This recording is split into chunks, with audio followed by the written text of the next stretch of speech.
hakikat sholat khusyuk wal khudu. Artinya apa tuh bang?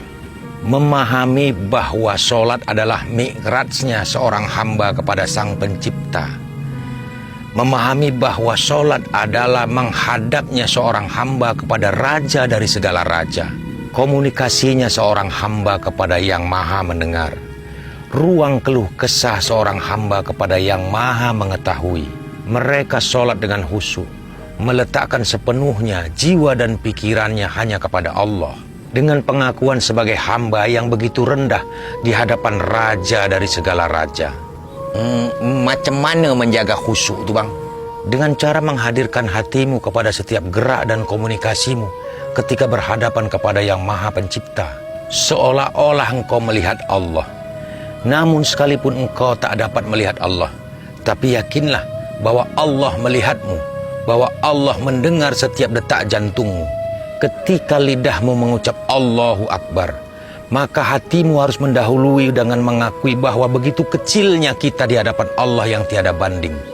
Kau tahu betapa kecilnya kita di hadapan Allah, bahkan bila dibandingkan dengan ciptaannya seperti matahari. Para ilmuwan telah meneliti bahwa besarnya matahari berbanding 1.200.000 kali lipat bila dibandingkan dengan luasnya bumi. Maka jika matahari itu sebesar bola basket, bumi ini hanya sebesar biji jeruk. Di permukaan biji jeruk itu terhampar seluruh lautan, gunung, dan hutan yang ada di muka bumi, serta ratusan negara-negara di dunia. Kita tinggal di salah satu negara yang namanya Indonesia. Di Indonesia ada 37 provinsi.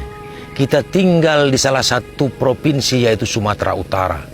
Di Sumatera Utara terdapat 514 kabupaten. Dan kita tinggal di salah satu kabupaten yang bernama Kabupaten Langkat. Dan di Kabupaten Langkat terdapat 23 kecamatan dengan 270 desa dan kelurahan. Kita tinggal di salah satu dusun kecil ini, Lul. Coba kau bayangkan, Lul. Terhadap matahari saja kita begitu kecil. Lalu bagaimana kita di hadapan Allah Subhanahu wa Ta'ala, pemilik dan penguasa alam beserta isinya? Masih pantaskah kita berdiri merasa besar? Masih pantaskah kita berjalan di muka bumi ini dengan rasa kesombongan? Ketika kita ruku, lidah kita mengucapkan Maha Suci Allah, Tuhan yang Maha Agung. Tapi bagaimana bisa jika hati kita tidak pernah merasa hina?